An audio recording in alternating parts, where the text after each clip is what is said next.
Happy Life, chapter 102. Constant exhaustion, dissatisfaction, and bad moods are a big red flag of danger in your life. They result from the improper use of your energy and resources and not taking the time to recover. Sleep by itself cannot provide enough rest to your body if you are agitated and anxious all the time. So balance your activities, go deeply within, and you will perceive that you lack the nurturing and comforting spiritual bread.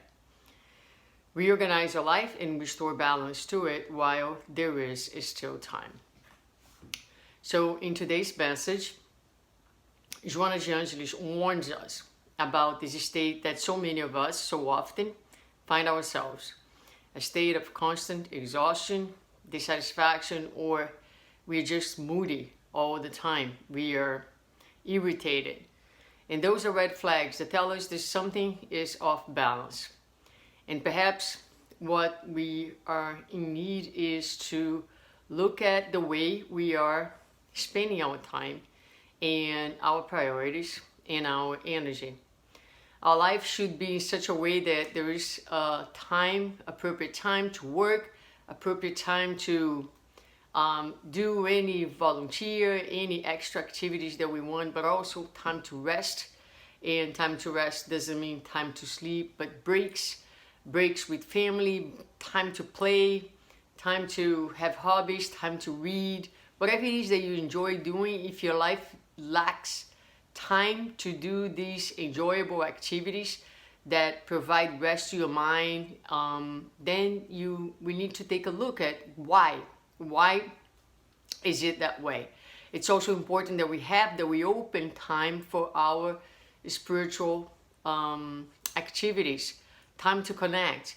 And it doesn't need to be that you need to go somewhere for that, but just time to stop a little bit, to do a prayer, to meditate, to read something that is uplifting.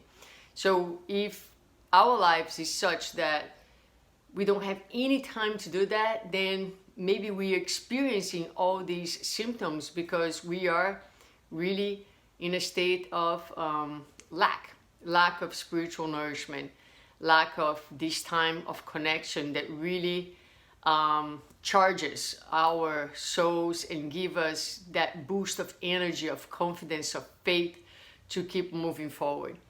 But sometimes these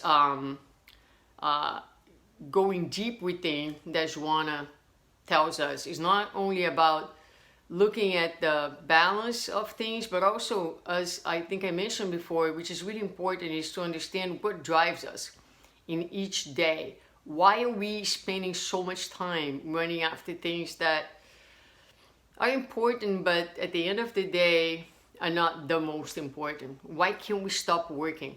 Why is it so difficult opening time for our families? Why is it so difficult opening times for ourselves? Why can't we rest? Some people can't rest.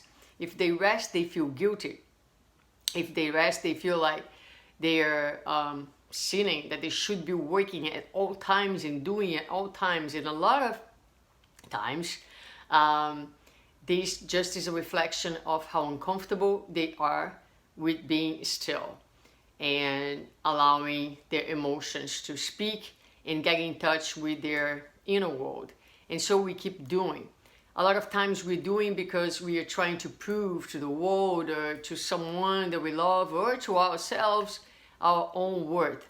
And we don't see worth in being, we only see worth in doing. So we are constantly trying to prove our worth and our value.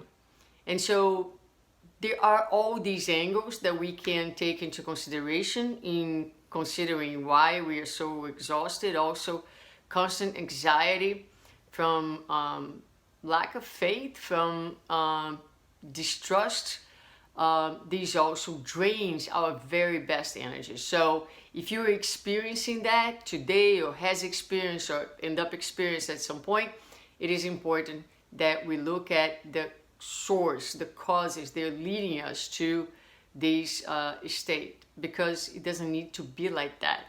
And in order to have a happier life, it is important that we continue to be committed to finding balance and understand each day what is it that is driving us to happiness, driving us to exhaustion, and do that, as she said here, before it is too late, meaning before we end up sick or we end up compromising our lives.